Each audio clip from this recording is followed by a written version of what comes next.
మంచి ఉప్పు పసుపు కొద్దిగా వేసి ఇట్లా పట్టియాలి. ఇట్లా పట్టించి వేడి నూనె వేడైంది. వేడి నూనెలో ఇట్లా ఒక్కొక్కటి మంచిగా ఫ్రై చేసుకోవాలి. మంచిగా ఫ్రై చేసుకోవాలి.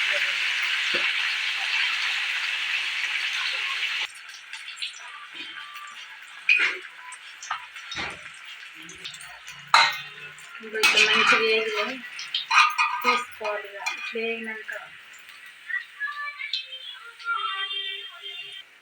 ఇట్లనే వేసుకోవాలి.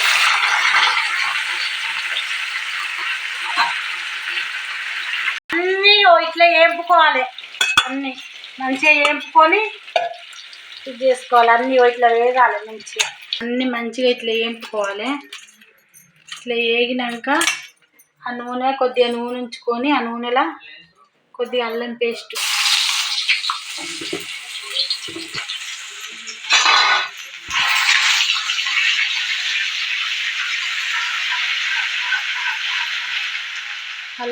పచ్చివాసన పోవాలి. మంచిగా గోలాలి. అది కొద్దిగా పసుపు అలా కొద్దిగా వేసినాం కాబట్టి కొద్దిగా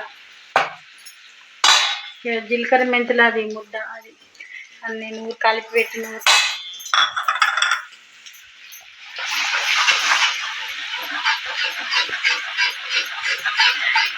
కొద్దిగా కొత్తిమీర,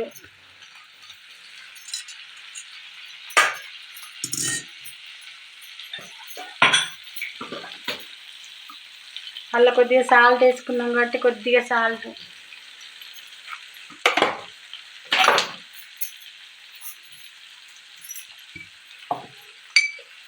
కారం,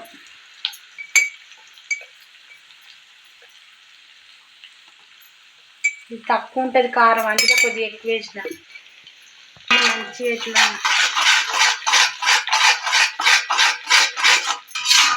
గోలాలి. మంచిగా నూనెలో మంచిగా గోలినాక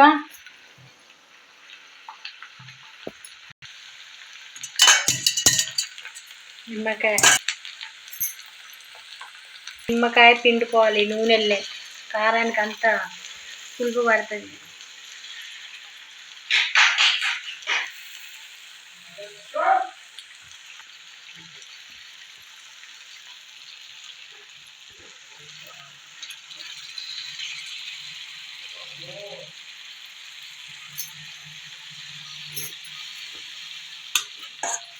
మంచిగా కలుపుకొని కలపాలి. మంచిగా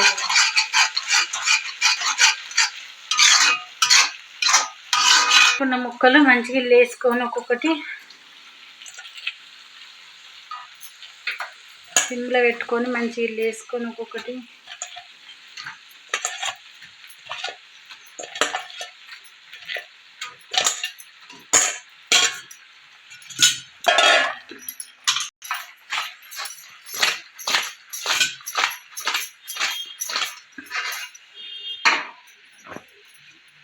ముక్క ఇరగకుండా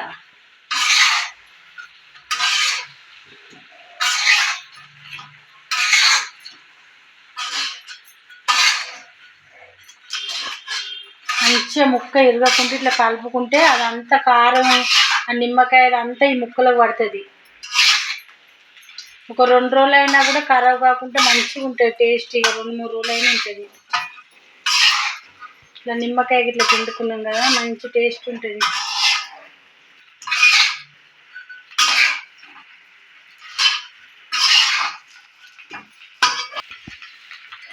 చేపల ఫ్రై రెడీ.